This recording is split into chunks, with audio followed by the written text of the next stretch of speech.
knowledgeable, people who could deploy their energy, expertise, and resource into the development of the country was not the best way to relate with the refugees.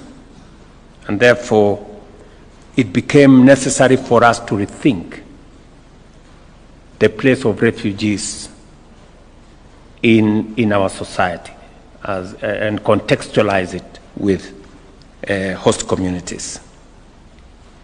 As I speak to you, more than 70,000 refugees are enrolled for universal health coverage under the Social Health Insurance Fund, while IDs for refugees are recognized by the Integrated Population Registration System.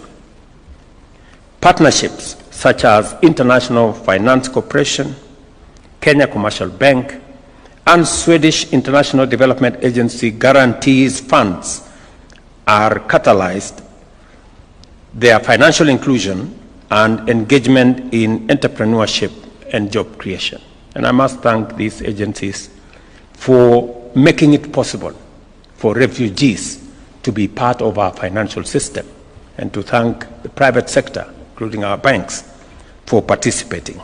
Equally important, there is undeniable progress with respect to key enablers of inclusion, which include the recognition of the refugees' IDs in SIM card registration and banking, the development of refugees database, which is interoperable with government systems, and strengthening local governance through the elevation of Dadaab and Kakuma Kalorbeye camps as communities into special municipalities. And these we have worked with governors from that region, and I must commend them and the leadership in those areas for making it possible for us to work as government in a manner that carries on board the thoughts, the concerns of host communities and the county governments in those areas. The concerns that have been raised are legitimate, because these are concerns that have been experienced over many years. This plan attempts to respond to some of the concerns the communities have been experiencing or have raised over the years. It was untenable to continue the relationship the way it was, and therefore this plan attempts to rethink. And we think this plan is not just a Kenyan invention. Once we roll out with the support of all the partners that have been working with us, including the international community, and I'm very happy Filippo is here to put his sign of approval from the UN community, that we could look at this template as being the relationship going into the future with host communities and refugees, not just in Kenya, not just in our region, but also globally. This is not to say that we must make it, the norm for people to export others from their countries as refugees. I think that's not what we are saying. And in fact, as a country, we are deploying all the assets that we have to contain instability in different parts of our region. Just this morning, I have sent the Honorable Raila Odinga, our former Prime Minister, to South Sudan, because there is a situation that could lead to export of more refugees from that country unless it is contained. We are engaged currently on the situation in DRC. We have a robust conversation on containing the situation in Sudan.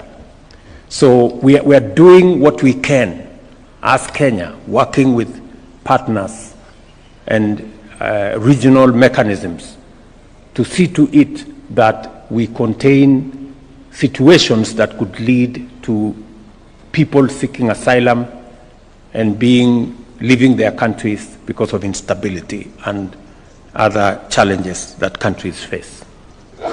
So we are actively making sure that we do what we can to make sure that we have less and less refugees and asylum seekers by participating in interventions that help countries manage their affairs better.